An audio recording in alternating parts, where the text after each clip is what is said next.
নমস্কার বন্ধুরা, কেমন আছেন সবাই? আমরা ভালো আছি, আশা করছি আপনারাও ভালো আছেন। রন্ধনে শাশুড়ি বৌমার বন্ধন পরিবারে আপনাদের আরও একবার স্বাগত জানাই। আজকে রান্না পুজোর পরের দিন, মানে বিশ্বকর্মা পুজো, পান্তার দিন। আমাদের বাড়িতে রান্না পুজো নেই, কিন্তু তাও এই দিনে কি আর ইলিশ মাছ ছাড়া যায়? তাই আজ নিয়ে চলে এসেছে ইলিশ মাছ বাড়িতে। ইলিশ মাছের একটি রেসিপি আপনাদের সাথে আজ শেয়ার করি। খুব সহজে রান্নাটা হয়েও যায়, খেতে কিন্তু দুর্দান্ত স্বাদ হয়। চলুন আমরা রান্নাটা শুরু করি। এই দেখুন বন্ধুরা, আমরা এখানে 5 পিস ইলিশ মাছ ভালো করে ধুয়ে পরিষ্কার করে নিয়ে নিয়েছি। এবার আমরা এর মধ্যে কিছুটা সর্ষে, সাদা সর্ষে, কালো সর্ষে, পোস্ত, কাঁচা লঙ্কা আর একটু কালো জিরে বেটে নিয়েছি মসৃণ করে, সেটা এর সাথে দিয়ে মিশিয়ে নেব ভালোভাবে।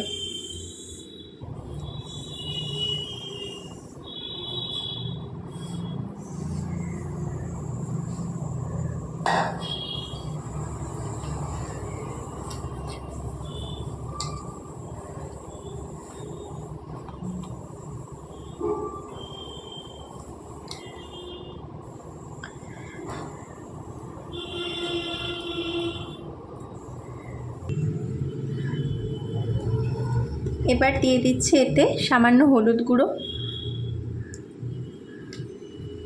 সামান্য কাশ্মীরি লঙ্কার গুঁড়ো,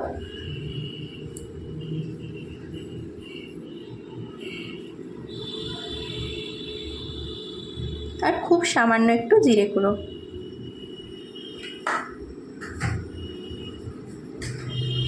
দিয়ে দিচ্ছি পরিমাণ মতো লবণ।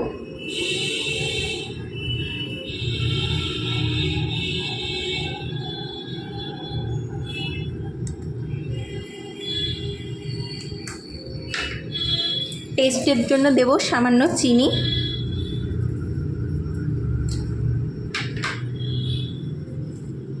দিয়ে দেব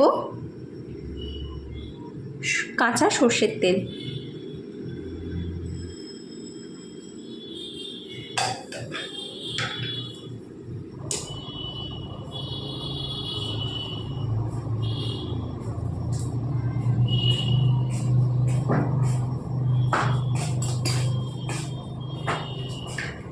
এবার এটা ভালো মতো মাখিয়ে নেব।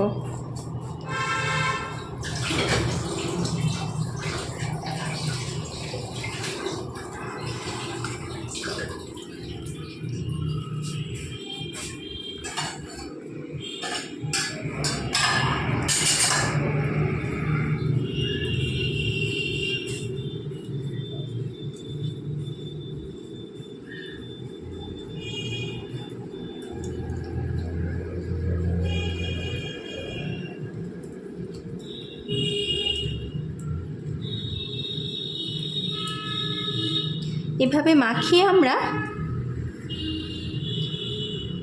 মিনিট 5-7 জন্য রেখে দেবো ঢাকা দিয়ে।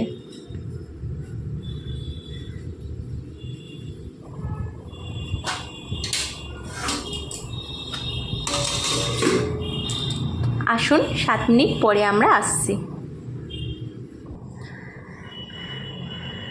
মিনিট 7 পরে আমরা চলে এসেছি। এবার একটি প্যান বসিয়ে দিয়ে গরম করে নিয়ে প্যানটা, তার মধ্যে দিয়ে দেব মাখিয়ে রাখা ইলিশ মাছগুলো।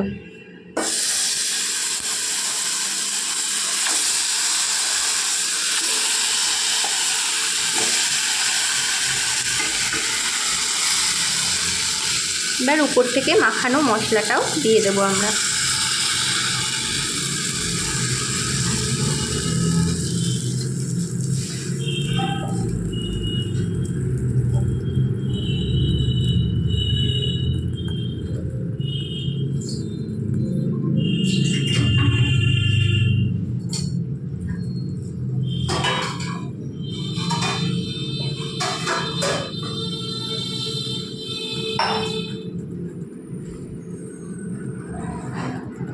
এবার উপর থেকে আমরা আগে থেকে করে রাখা কিছুটা গরম জল দিয়ে দিচ্ছি।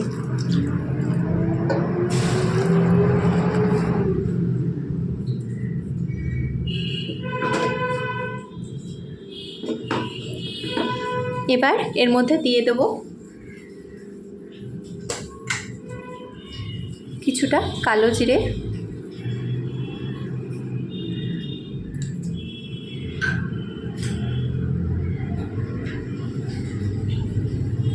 দিয়ে দেবো চেরা কাঁচা লঙ্কা, আর দেব খুব সামান্য একটু সর্ষের তেল।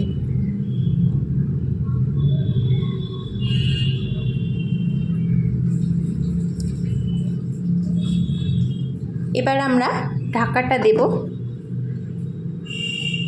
ঢাকাটা লাগিয়ে দিয়ে আমরা গ্যাসের ফ্লেমটা কমিয়ে দিয়ে মিনিট 10 এটা হতে দেব কম আছে। আসুন 10 মিনিট পরে আমরা খুলে দেখব কি অবস্থায় আছে মাছটা। বন্ধুরা, আমাদের মাছটা কত দূর হলো দেখি।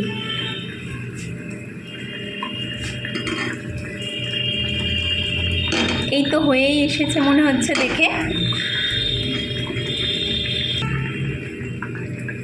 সিদ্ধ হয়ে গেছে মাছটা ভালোভাবে, আর দারুণ একটা গন্ধও বেরোচ্ছে। এই পর্যায়ে আপনারা একটু মাছের টেস্টটা দেখে নেবেন, সব ঠিকঠাক আছে নাকি। কিছু কম বেশি হলে আপনারা আপনাদের পরিমাণ মতো দিয়ে নেবেন। রান্নাটা হয়ে গেছে, এবার আমরা পরিবেশন করে দেব। আসুন পরিবেশন করে দেখাচ্ছি।